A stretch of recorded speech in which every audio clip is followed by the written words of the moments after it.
Bismillah, alhamdulillah. Nahmaduhu wa nasta'inuhu wa nastaghfiruh. Wa natubu ilaihi wa natawakkal alaihi. Ashhadu an la ilaha illallah wahdahu la syarikalah. Wa ashhadu anna Muhammadan abduhu wa rasuluhu alladzi la nabiyya ba'dah. Amma ba'du. Ikhwanu fillah rahimakumullah.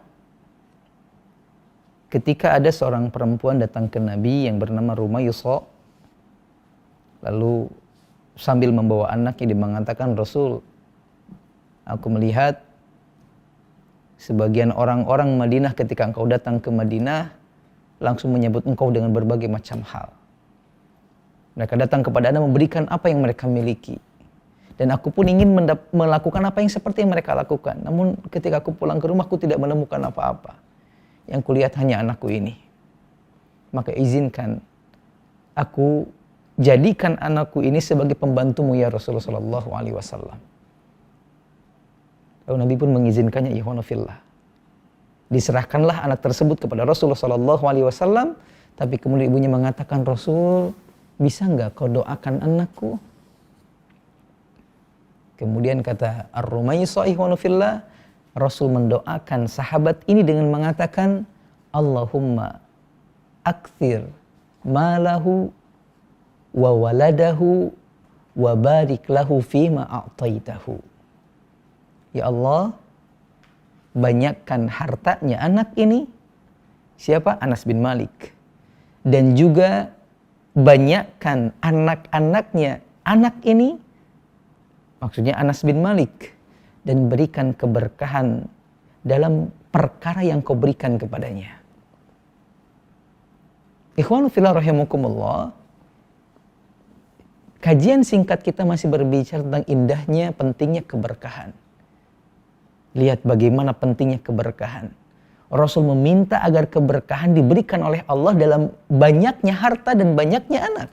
Karena tanpa keberkahan, harta banyak tidak akan memberikan manfaat besar.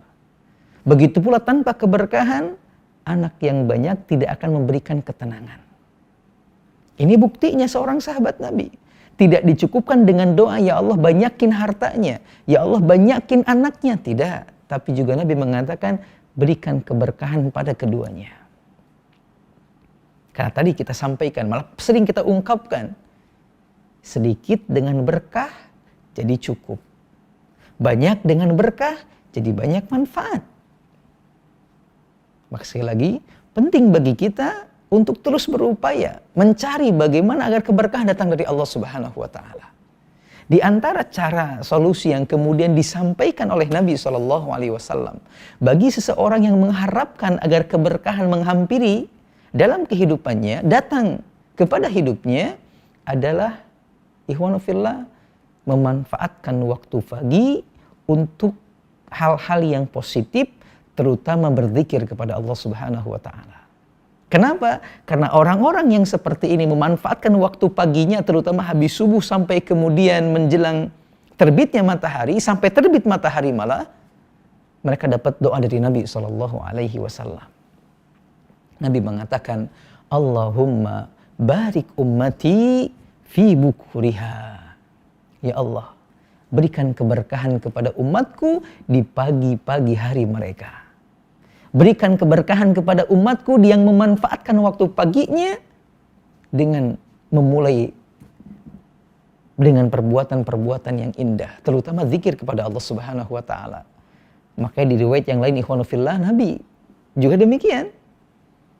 Seorang sahabat pernah mengatakan, kana Rasulullah sallallahu alaihi wasallam idza shalla subha, adalah keadaan Nabi sallallahu alaihi wasallam kalau kemudian beliau selesai salat subuh, la yaqumu min musallah, beliau enggak bangun dari tempat salatnya. Sampai apa? Sampai terbitnya matahari, berzikir kepada Allah Subhanahu wa taala. Dan ini pun diikuti oleh para sahabat Nabi. Abdullah bin Umar radhiyallahu taala anhu dikatakan, ketika beres subuh, kadang dia pulang ke rumahnya tetapi mencari tempat khusus untuk berzikir kepada Allah. Lalu kemudian kenapa? Dikatakan kalau kemudian sudah lama dia berzikir, tidak terlihat matahari, nyuruh pembantunya keluar. Cek, ada matahari sudah terbit atau belum?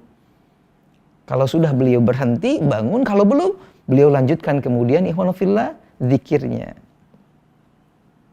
Kenapa? Di antara alasannya adalah agar langkah kaki mereka pada waktu-waktu kedepannya, waktu berikutnya dimulai dengan zikir kepada Allah, dapat keberkahan dari Allah Subhanahu wa taala. Sehingga akan membuat langkah-langkah menjadi lebih indah, lebih nyaman.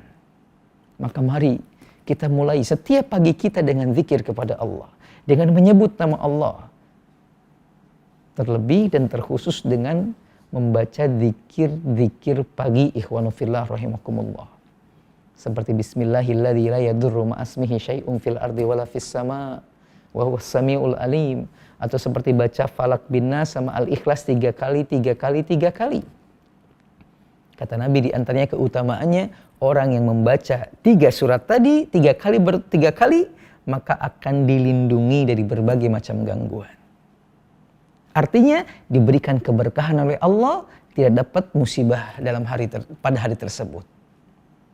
Barakallahu li wa lakum fil Qur'anil karim wa nafa'ni wa iyyakum fastaghfiruhu innahu huwal ghafurur rahim. Subhanakallahumma bihamdik asyhadu an la ilaha illa anta astaghfiruka wa atubu ilaik. Walhamdulillah wassalamu alaikum warahmatullahi wabarakatuh.